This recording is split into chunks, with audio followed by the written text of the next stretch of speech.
Hi, my name is Ushma Shah, and I'm the superintendent in Oak Park District 97. This is a presentation that was shared at the March 14th, 2023 Board of Education meeting. And I'm recording it here so that it's easy to share with members of the community who may be interested in this presentation. There's a point in the presentation where there's a video that's about 3 minutes long. I won't be playing the video as part of this recording, but we'll make sure that that the link is available along with this recording. We'll also be planning to create other tools to go along with this presentation, like an FAQ and any other information that would be relevant based on questions that we get. So here we go with what was presented. So first, the presentation is in three major buckets. Whose vision? Second, some details and an overview of the phase one of for this proposal for SY 23-24, and then ways to be part of the design and the future of our district. So first, I wanted to start with this diagram that comes from the Illinois Association of School Boards.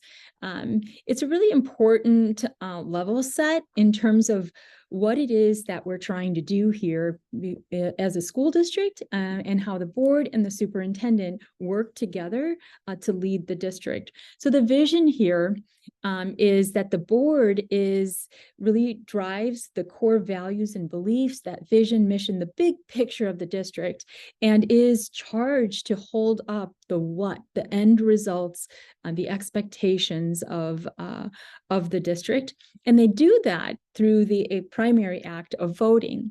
This is really important because as a superintendent, I often get the question, what's your vision for the school district? And it's important, this diagram reminds us that it's actually the community's vision as reflected by the democratically elected Board of Education, who then hires only one person. The board hires the superintendent, who is then held accountable to really deliver and organize the school district to meet the community's vision. This is really important because in the green there represents me, and if you work for the school district, you, and our responsibility to come together and to be effective in driving the vision and delivering on the community's vision for its children. And we do that by all of the how questions and by recommending and implementing really high fidelity practices and making it a great school district that really leads to that vision. And I think it's also important that underneath here, the words trust and communication, that really this complex relationship can only happen if there really is good foundational governance between the board and the superintendent. And that's what we're setting out to do. And I'm so eager and excited to be here to really exercise in this model and to do my part and to do our part to make this happen here in D97. So this next slide, kind of reflects the same idea, maybe in a different way. Along the side there, it shows who's responsible. And then, and when we get that, that's when we have that alignment. And so again, there at the bottom, the big idea is the foundation needs to be built by the Board of Education, who reflects the community that elects them. And then the board and the superintendent work together to make sure that we're clear on the district goals, as well as the goals that the superintendent will be held accountable for. And that then needs to drive what we do as a staff within the school district so that it all fits together. So given this, we really need to be clear on our why and that community-driven vision. And so one of the ways that we're going to do that is to engage in the portrait of a graduate, really asking ourselves and listening as a community, what is it that we envision in terms of the portrait of an 8th grade graduate from our school district? And that question needs to be asked to all the people in those different circles, the stakeholders of our district, so that we can kind of come to a unified vision of that answers this question. And we also need to think about, well, given that portrait, how are we going to qualitatively and quantitatively monitor and measure that that we're moving in that direction, and that that vision is really coming to fruition. And that was going to require new ways of thinking and new mental models in order for us to get there. The ways that we think and the tools that we use may have been from a previous way of thinking that may not serve us well, or as well as it needs to, as we move into the future. So this is where I said there is a video, which we'll make sure is available, but this is an example from another community that engaged in this process. And there are other districts and communities that are also engaged in this. And so I had chosen this one, but you can also find others and find out more about this way of thinking about a vision. Oops. So we want to really invite other agencies in our region to be part of this process with us, to co-design, and to really get excited about how we might do this together. In fact, behind me is a new rec center coming up. And so what are the possibilities when we think about all the different places where our youth learn and grow, and when we work together to move towards this kind of a portrait? One of the ways that we can do that, get started on that, is to convene a design team so that we can really begin thinking and asking these questions of ourselves. And really, when we sit down to start to plan for the next summer of 2024, the goal is to have that clarity in mind and to begin to shift all of our practices and our investments towards this portrait of a graduate. And when we do that, we always also want to find a balance between that district-wide vision of an Oak Park graduate, but also allowing space for the unique cultures and histories and lived experiences that we have in each of our different neighborhood school communities. So how can we find that right, loose and tight balance that feels right for everyone? So when we have that portrait of an Oak Park 8th grade graduate in mind, then what happens is we can use that to have clarity with what we do in terms of core instruction within schools. That's reflected here. We can also, like I mentioned, begin to also have kind of some new spaces to think about competency and clarity of things outside of school, and how are we using those opportunities to ensure that students are also learning and growing in the many dimensions that we value as defined by the portrait of a graduate. And in order to do all of this, of course, we need to have really strong operational systems. So I've got some boxes we'll look at a little bit more closely later, but in terms of core instruction, it's really about that, again, district-wide things, but also the lived context of schools. How do we make sure that how we do school improvement strikes that right balance? And one of the things that we're talking about is really using logic models to think about that dynamic process, and making sure that we're always supporting the development of expert learners who have choice and voice in their educational journeys.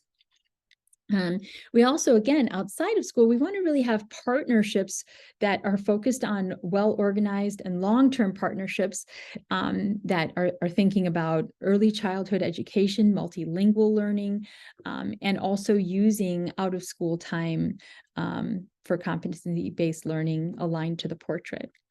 And in terms of those next level foundational systems, that's what I'd like to kind of focus on next. If we don't do this in a way that has strong operational systems, then it won't be sustained over time. And we want to build a system that continues to give to the community, years and years into the future, because it's well built. So for example, of next levels of strong foundational support include in the areas of finance. For example, really strategically blending and braiding funds across grants, for example, so that we're being as strategic as possible. Really having clarity about what's that baseline of universal investments that the district makes, and then what's that above and beyond donations and contributions that can be made, so that it's in alignment with our equity policy. Another example in the area of technology is really creating aligned data systems and platforms so that we have that integration and interoperability, and so that we're being efficient and smart with how all these systems come together from the perspective of the user. We also have opportunities in the area of human resources to think about, having an annual employee handbook process that's aligned to the law, policy, and procedures so that we're all clear and coming together with a shared understanding of both, our shared agreements, our protocols, and the expectations and processes that we'll all follow as a district. Having this kind of baseline system will be important to us as a district. And also processes to ensure that when we have opportunities, there's the opportunity to apply and to be clear on expectations and the selection of candidates based on student-centered practice. Really ramping up our systems in that area is also always important in any organization that recognizes how important talent is. And in terms of communication and engagement, we have a Let's Talk communication platform. Want to make sure that we increase capacity for our use of that. One of the great things is because it allows us to really track and make sure that people are getting answers to questions and that we're really providing excellent customer service. And it also gives an opportunity for people in the community that we interact with through that platform to give feedback and let us know how we're doing. And then we can use that information to always get better and better at what we do. Of course, mapping how do our district committees and communication pathways flow. Knowing that and having a visual map of that is important so that we can make sure that we're as inclusive as possible. Without that, if we just keep relying on the communication protocols we have, we can be hopeful about meeting everyone, but our equity policy requires that we're deliberate, intentional, and committed to making sure that we have full inclusive engagement of all members of our community. And then in the area of facilities, we have an interest in our district and in our community for looking at a sustainability policy and how might that drive our decision-making in a number of areas, including buildings and grounds. So those are examples of how we want to move to that next level of strong foundational systems. So let's talk about phase one in terms of preparing our organization for a portrait of a graduate. And today I want to really focus on this area of work, core instruction, and really what happens inside of schools and the teaching and learning aspects of our work and the instructional aspects of our work. So in this area, there are two main kind of subsections I'd like to talk about. First are the changes in central office and middle school roles. And these are changes in terms of focusing roles on competency-based learning and smooth transitions. I'll show you some examples of that, and making investments in middle school student success. And then the second area is around how we're using enrollment data projections for classroom sections and how that reflects inclusive learning, fiscal responsibility, as well as the internal process that we'll use for that. So this is an image of our current organizational structure, and you can see it's a pretty traditional structure in terms of its orientation and a vertical kind of orientation and a department kind of orientation. And there's also a box there almost at the in the middle of the page, school principals.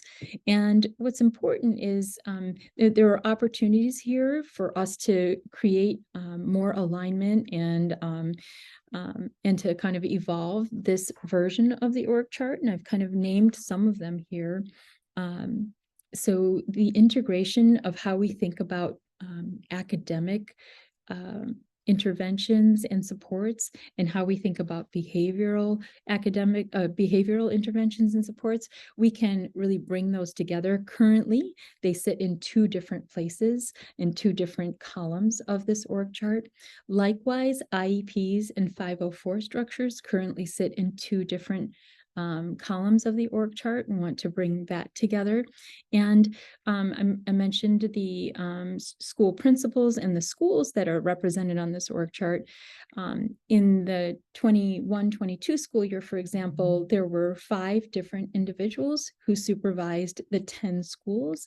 And so we want to also have more aligned supervision and support and presence to support our schools. So those are some opportunities. This is our current state. We also want to do this work in a way that gets ahead of the kind of the career learning curve that we can predict in our country. So by July 1, 2025, districts that enroll students, including ours, in 6th, 7th, and 8th grade, need to do a series of shifts around career exploration, because we know how important this is that our students are getting excited about where their futures are headed. And so this is a future direction in the state of Illinois that's really exciting. So this is the Illinois PACE framework. And I just have a yellow arrow here to point out, by the end of 8th grade, the goal is for us to really make sure that students have completed a career cluster survey, that they've had an opportunity to explore a career exploration, really also have exposure to financial literacy. So all these exciting things that get kids, get our students geared up for their future and excited. So this is something that we want to see and we see as a huge opportunity for us to make sure that what we teach and learn and how we frame the purpose of education is really meaningful and purposeful to our students from an earlier and earlier age. So this is the future state, what it looks like. Let me start by saying not all positions are reflected here. So this is just a partial view of the org chart and some of our instructional positions for the purpose of making sure that, you can see some of the major changes. So let me kind of start with, first of all, what you see is there are 2 assistant superintendents, one focused on the middle schools and the other focused on elementary schools. That then provides that aligned support, supervision, and coaching. We have increased instructional expertise in buildings. So you can see here 3 directors of universal design, and one is based in the Brooks network, the next in the Julian Elementary School network, and then one director of universal design that will be based in the middle schools. And then each of them has 2 coordinators, and one in each middle school, and then 2 coordinators under each director of universal design at the elementary level. So each of those coordinators would be directly supporting 2 schools. And so that's that nested teacher leadership positions. Those are teacher leader positions that are focused on supporting students with special needs and improving learning conditions for all students as well, so that we have really fluid movement up and down the intervention triangle as well as across our district. And so we're looking for also those transitions from elementary to middle school to be smoother, as well as sometimes students need higher levels of intervention and lower levels of intervention, and we want to be able to make those changes fluidly. And we want to make sure that students know that when we're making those transitions, we remain connected to them, and that it makes sense and is coherent from their point of view. So that is not something that happens like a light switch. That's something that is going to be a process, and it will be a learning process for all of us. But as we work and make these moves, we'll need to really be thoughtful about how we integrate and how we connect with each other, so that those transitions are more seamless. And it's not something that can be kind of assigned to somebody. It's not a technical problem that we're trying to solve. It is an adaptive challenge. And so we're going to need to, over time, change our structures, create more collaboration, and also even make sure that the stipended teacher roles that we have are fully aligned, so that the focus and the expertise in the organization flows in the way it's intended, which is to make things make more sense for our students. So this is a current state of our middle schools. So you can see this is how we have, again, reference there is at the top. We've had lots of different different reporting structures for the schools that can lead to inconsistencies across the schools. And then we have 3 assistant principals, a culture climate coach, and instructional coach, and we don't have systematic built-in support for arts, athletics, clubs. And so this potentially limits our expansion and access commitments as outlined in our equity policy as well. So as we look to the future state, let's talk about and look at some of the things that are going to be different as we plan for 23-24. So again, here we have that consistent supervision and coaching and support across both schools. We have these student success coach teacher leader positions, full-time teacher leader positions. These are student-facing, focused on that, getting us ready for that career counseling and competency focus where every student's kind of following a spark of where they're headed into the future, and we want to help them get there. And these are individuals that have a counseling background preferred or a social work background with evidence of working in alignment with those guidance counselor standards. There's operational expertise embedded in the middle school. So manager of middle school communications to tell great stories of students and staff and all the wonderful things that are happening, and to help create, again, when appropriate, that alignment across the middle school communication, but then also allowing for that differentiation that is also important across the different cultures of our schools. There's a manager of safety and restorative response. This is a district-wide position that will be based in the middle schools to have that connection to, to our middle school staff and students, and have that understanding and comfort in the culture. We then have also referenced here again is that director of universal design, along with the 2 coordinators of universal design, the teacher leader positions that were noted in the earlier slide. And then also in parentheses underneath the student success coaches, you can see that the student success coaches will then loop with their students, so that we're talking about, long-term built relationships with our students and our families. We also know and have a history in our own district of how important that is. And then again, here we have a 12-month associate principal of teaching, learning, and the arts. And then at each school, a 10-month assistant principal of culture, climate, athletics, and clubs. Again, introducing that point person to coordinate across those other aspects of our portrait of a graduate that we anticipate that are also important to be, aligned and strategic about. So those new middle school positions being posted and on the middle school side, and then also the universal design and those job descriptions for the new roles, they're a starting point, and they're going to evolve as we integrate and align our systems. And it's important to note that these positions are in addition to the positions that we already have in terms of social work support, the student success coaches. And so this is really a reference to how we want to build the capacity in our schools, and we want to make sure that, that everyone is well supported. Also want to kind of talk about how we are always evolving to the next level of systems development.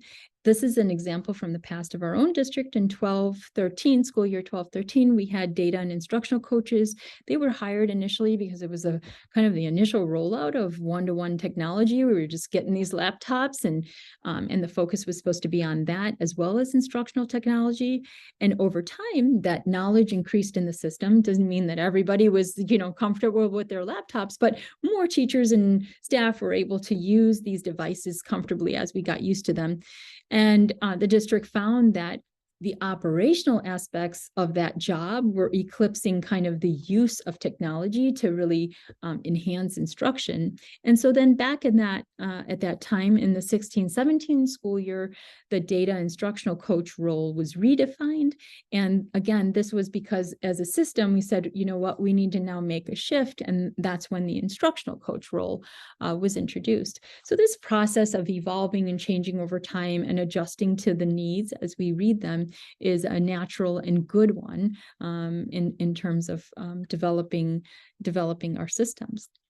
So let's talk about what's happening here in our district. You know, the positive behavior systems and capacity that have been built by the work of our district culture and climate team have resulted in a lot of great systems building. And this is just a partial list of some of the the investments in the system building that has happened as a result of the really strong work of this team. And as we look forward now, and especially as we are where we are in the world and in what we know about the future and how to prepare our students and how to make sure that we're preparing our district to be universally successful for all students, that our students are telling us that relationship building and that community building has to be the responsibility of every employee that faces our students. And this is a complex process, and it happens when we support each other and to really make sure we've got robust, really accessible instruction happening. And that's, again, all a learning process for all of us and one that we help each other in. And that's what we're preparing for in this next level of systems development. So again, because of the work of the district culture and climate team over the past years, we now have the internal capacity and are ready to begin to really integrate MTSS academic and behavior so that we can have a more unified approach to how that looks.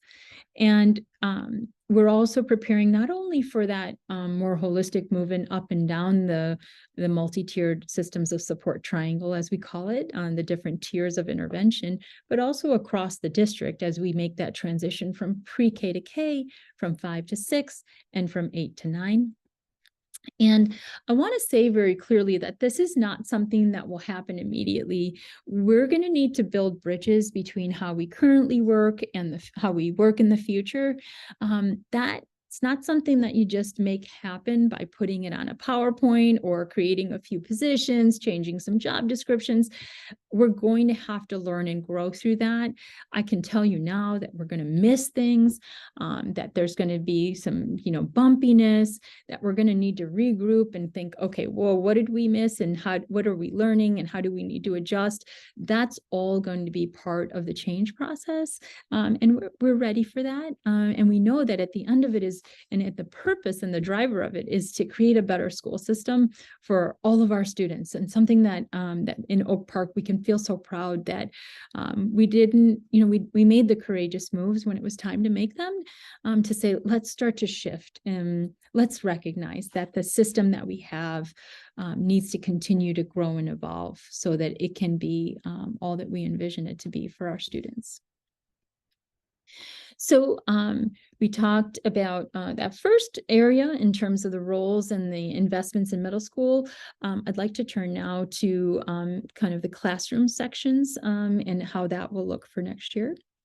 So we started in this deck with a review of 5-year enrollment trend data. So this first slide, and first of all, there's a little caveat in that gray box there about the ISB report card data. Based on that report card data, we have over the past 5 years seen a decline in about 633 students. And there's a lot of different reasons for that. Birth rates and out-migration are two examples, as well as a shift to private schools and home schools across the area. Those are all factors that are at play kind of in a larger context. And we also have withdrawal codes, and you can see again on this slide there are some caveats and call out boxes, and we'll make sure that you have access to this deck so that you can spend time looking more closely at that information that is most of interest to you. And then this slide is essentially a projection over through SY 27 based on a report card, the CASARTA report, which kind of projects enrollment over time. And you can see that decline that I just mentioned earlier, and then also a predicted from scenario B of this projection, kind of a more of a leveling off of enrollment going forward. And then this slide shows the differences in enrollment between our schools. And again, this is there's a lot of information here and things to look at. So this would be a great one if you're interested to look at more closely when you have the deck. Okay, so given that context of declining enrollment, let's talk about the decision making. So I want to name very clearly some values on the front end. First of all, a value to maintain our commitment to small class sizes in our elementary schools, and that is an important commitment. To ensure inclusive learning opportunities as reflected by the 70-30 ratio requirement in terms of students with and without IEPs. This is really a value, and this is a requirement that we have a 70-30 ratio. And when our class sizes are so small, it limits the ability for us to really ensure that inclusive learning environment. And so having the right size classroom where we kind of optimize that inclusive opportunity is also important to keep in mind. And then, of course, we also want to always demonstrate fiscal responsibility as stewards of the public funds in terms of class size. So as we look to how we are staffing this year, first of all, in that first box, every year, annually, there are vacancies that become available in every school district due to non-renewals, retirements, and resignations. Non-renewals include non-renewals of contracts for performance, as well as customary non-renewals for things like partial year hires to cover a leave, or short-term hires that did not receive an evaluation, for example. And so those vacancies become available. And as you can see in the green box there, we're not going to have a reduction in force this year. Instead, when those vacancies become available, we will have teachers that are eligible, that because of closed sections or other changes, those teachers would be eligible for transfer, and we're going to have like a matching process so that those vacancies where they are can be matched with the teachers that need to be transferred to another position, so that all of the teachers that are eligible for transfer will have a position in the district in the coming year. And the benefits of doing it this way are that we stabilize the system by taking a holistic approach. We're focused on, two main things. Well, what does our district need, as well as the individuals that we already have on staff and their licensure. So again, that matching approach, it allows us to readjust staff assignment to respond to enrollment data, and to maximize internal resources by transferring staff. It allows us to limit external hires to only those places where we don't already have internal folks that can take those positions, and to also limit outside contractors. So there are also, the other side there, we need to think about when we do this kind of process, there's a short-term fiscal impact. There could be potential gaps in terms of the staff to vacancy match, and limitations in terms of our ability to increase our workforce diversity when we are kind of doing the process that I've outlined there, where we're matching internally with the vacancies as opposed to having a RIF and then a posting to external candidates. So in terms of the internal process, you can see here, this is a actual in SY23 and then anticipated and projected sections. So here there's a reduction from 226 to 212 sections, and with variation across the different schools in terms of those changes. And you can see that the methodology that we used is outlined here. It's a three-part methodology, and really trying to make sure that we are using the right data to anticipate the number of sections that we will have and where we'll have them. And this is a summary of our current average class size, including mins and max, and then the projected, as well as what we used for, for planning purposes.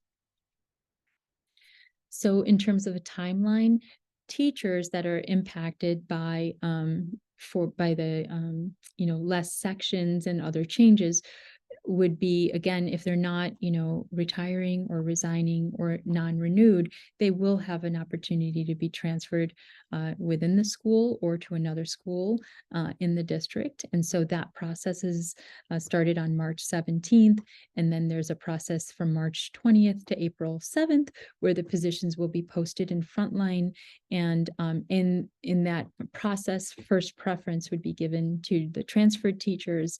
And then beginning the week of April 17th, teachers would be notified of their new positions, with all teachers being notified of their 23-24 assignment by May 30th. So throughout this process, it's important that, positions may remain the same, be created, eliminated, or redefined. And again, teachers eligible for transfer due to a district need will have a position in the district in 23-24. And that full organizational staffing, kind of what the whole picture looks like, because this is not, the whole picture hasn't been included here, will be shared after July 1, 2023. And keeps slipping past. Our commitments through this process, and it's difficult sometimes, the change process, but we want to be guided by our implementation of our district's equity policy, even though sometimes that is a challenge, and that change is a challenge. But our commitment is to really improve the system for all learners. That's what's driving this. This is what we're focused on. This is what matters for us. And even as those changes happen and people need to transition, we're going to be committed to keeping people as whole as possible through those transitions. And we do that by being straightforward with them about what is happening and why, and being invested in the long-term development of people. So even if roles are eliminated or there are changes within our district, when and if possible, we want to support people to find their way to their next best role. So I talked about, phase one in terms of core instruction. And I also just highlight here a series of questions that are for future phases of the work, phase 2 or beyond. There are questions that have come up as I've talked with teachers and parents and students and staff.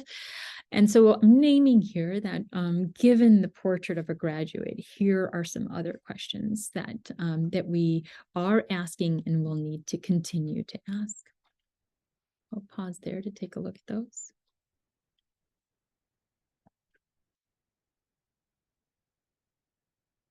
And again, the deck will be available. So what next? This work and our district will be stronger and better the more fingerprints we have on our work, and the more people that feel like, I have a say and an investment in this district by participating in what the future looks like. So watch for opportunities to be involved in the vision process in our Oak Park portrait of an 8th grade graduate in the coming year. And also, you can be part of the design. You're watching the screencast. And we also have a Let's Talk, that two-way online system that's available 24/7. You can reach out that way. I'll be continuing to meet and talk within our existing feedback structures. Some of them have been listed there, including voluntary staff meetings at every school and meeting with student groups and other places. And if existing feedback structure doesn't exist and there's some place that it would be helpful for me to come and connect with you to talk about this and to listen to what hopes you have, I'm excited to do that. So please do reach out and let us know via Let's Talk. So I'm going to end the slide with a QR code there that will take you to our Let's Talk. So as a starting place. And I want to thank you for taking the time to listen to this presentation. And I am going to look forward to continuing the conversation in person live somewhere soon. Thank you.